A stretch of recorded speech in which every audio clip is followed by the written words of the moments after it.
گەشتکردن بۆ دەرەوەی وڵات لە بۆنەکان لەلایەن بەرپرسانی حکومی و حیزبی هەرێمی کوردستان بووەتە دیاردا. ساڵانە بەدەیان بەرپرس لە سەر خەزێنەی دەوڵەت و حیسابی هەژار و نەداران خۆشی و شادی لە وڵاتانی ئەوروپا دەکەن.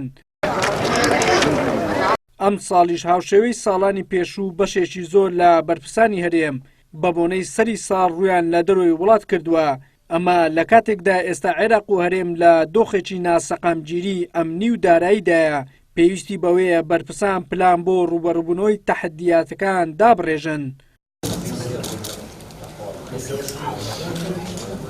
چاودێرێکی سیاسیش پێی وایە بەرپرسانی هەرێم بەرامبەر بە خاک و نیشتیمان هەست بە بەرپرسیارەتی ناکەن، تەنها بیریان لە لای خۆشگوزەرانی خۆیان و خانەوادەکەیانە، نەک هاوڵاتیانی بەژمەینەتی هەرێم.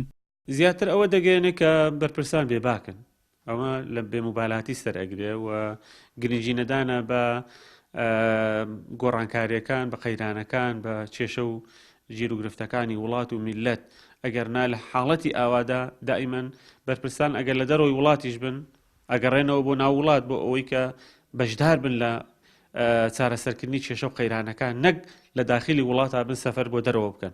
یعنی ئەسڵ ئەوە هایە، نەگەڵ ئەوەیە کە تۆ لە کاتی قەیرانەکانە سەفەری دەرەوە بکەی. ئەمە بەڕاستی ئەوەی لێ ئەخوێنرێتەوە کە بەرپرسان بێباکن و بێموبالاتن و گرنگی نادەن بە کێشە و گرفتەکانی وڵاتی خۆیان و بە چارەسەرکردنی قەیرانە سیاسیەکان و ئەو قەیرانانەی کە ڕوو لە وڵاتەکەن. بەپێی زانیاریەکان بە مەبەستی گەشت و پشوو یادکردنەوەی بۆنەی سەری ساڵ زیاتر لە 200 بەرپرس کە وەزیر و پەرلەمانتار و ڕاوێژکار و ئەندامانی مەکتەبی سیاسی و سەرکردایەتی پارتی و یەکێتی و وەزیر و پەرلەمانتارانی خولەکانی پێشوو گەشتی دەرەوەیان کردووە. زۆرینەی گەشتەکانیش خێزانین و بۆ وڵاتانی ئەوروپایە.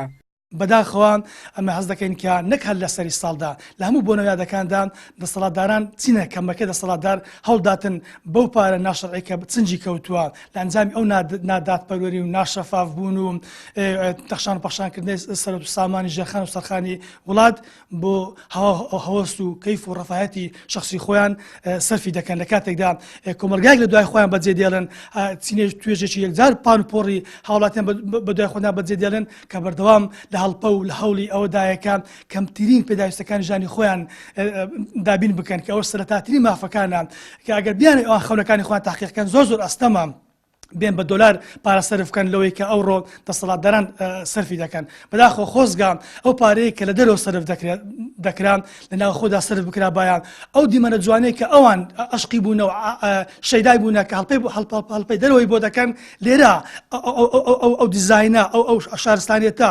ئەو شارسازیە کە ئەوان بەردەوام دیعای بۆ دەکەن لێرە بیا خوڵقاند بایان بۆ ئەوەی تام و چێژ و متعە و خۆشیەکانی هاوڵاتی و خۆشیان لێرە بەسەریان بردبان. ئێستا هەرێمی کوردستان بە کۆمەڵی قەیران و گرفتی سیاسی و ئابووری و نەبوونی خزمەتگوزاری تێدەپەڕێت.